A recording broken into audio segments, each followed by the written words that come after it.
PR or influencers? PR, because my PR person's sitting right over there. Steven Izen, founder of Lokai. You ready to answer some questions? Yes, I am. What is Lokai? Lokai is a brand that helps remind people to stay balanced.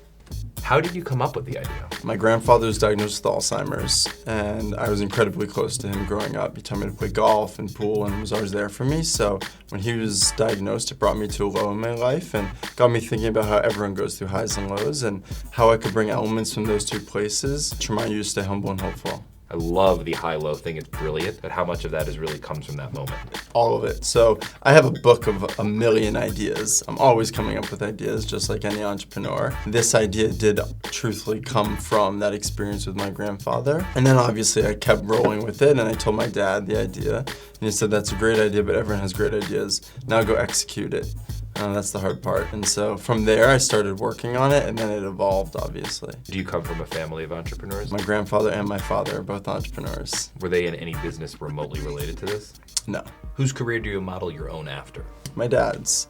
My dad's always worked incredibly hard, up at 4:45 in the morning, to go to the gym to work out before he goes to the office, and I really aspired to be like him. Who is one person you'd love to have coffee with, dead or alive? My grandfather. I built the brand because of him, and I'd love to talk to him and tell him about it. He never got to see what happened with it. How and when did you come up with the name? Lokai in Hawaii means unity and to blend opposites. And so I took that word and I changed it because I wanted it to be something that I could own and was unique. And so I took the H out and it's Lokai. People love to go with Latin and all these different roots. Why did you go with Hawaii for inspiration?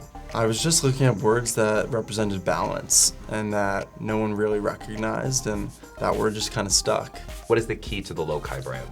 The key to the Lokai brand is the message of staying humble and hopeful, and our connection with different causes that we support. Are you blown away by Lokai's success? I am.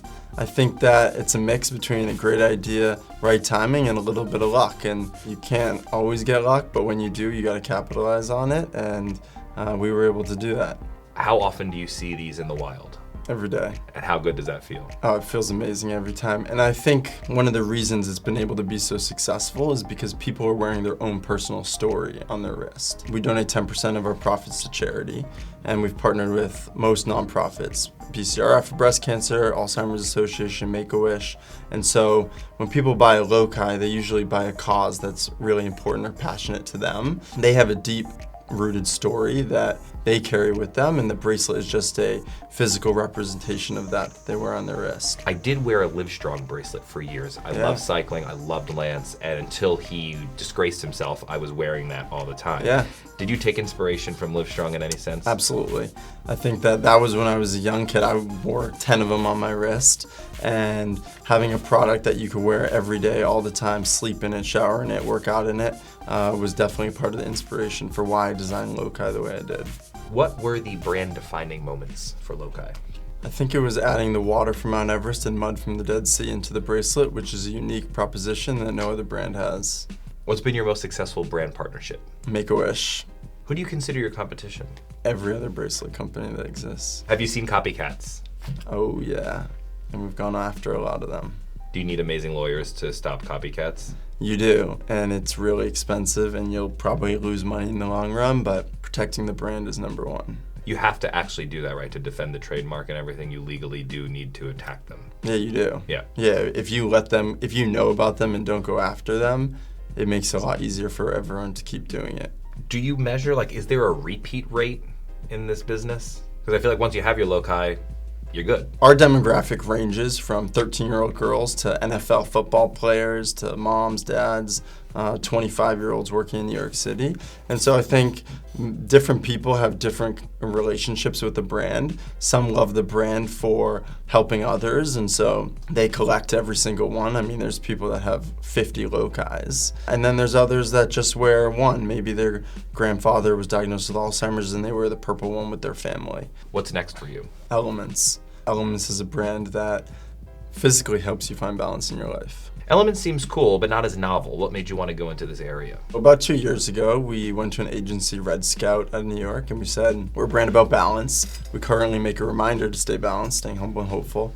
What else can we make that authentically delivers on balance without just writing balance on a t-shirt? And through 2 years of work, we came up with Elements. What did you learn from Lokai that gives you an advantage with Elements? One day you could have incredible success, and the next day you could be flipped on your ass. And so it's important to build slowly and always pay attention to what the customers want and to have an amazing product first. Brand is great, but if you don't have an amazing product, you'll never succeed.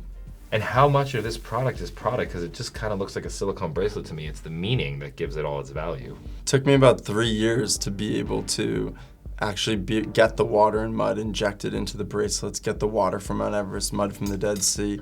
I think if I made it with a white and a black ball and said this represents staying hopeful or humble, it wouldn't be the same. I think including those elements which feel and look like a tiny piece of the brand, I think that's what really took it over the edge. What part of the brand are you most proud of? The product.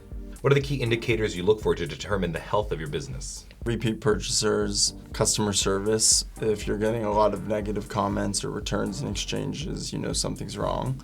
How important are reviews?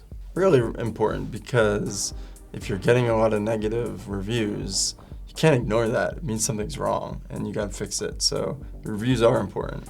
How important is community? Not that important. People are now having personal relationships and connections with the brand itself.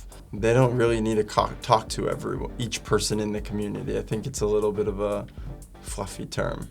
Does PR sell products? I think a good story does, but at the end of the day, the product sells itself. Do you work with influencers, and if so, how? We have in the past. Right now we don't. I don't like the term influencers. I like people who have a passion for something and have built a community around that. And if they have a passion for your brand, you're able to connect through them, your brand to their community. PR or influencers? PR, because my PR person's sitting right over there. What do you hate about yourself? That I'm not as balanced as I like to be. I'm a very stressful person, I would say. I feel like if I'm not working, I'm not getting ahead. What keeps you up at night? That someone else is working harder. What are you working towards? Making the world a better place. I think being an entrepreneur in today's day and age and climate change and everything that's going on, if you're not working towards, or at least on a brand that is conscious about it, you're not going to succeed in the long run. Steven Izen, founder of Lokai, thank you so much for coming here and answering some questions. Thanks for having me. I'm Wishingrad, and we'll see you next time on I'm With the Brand.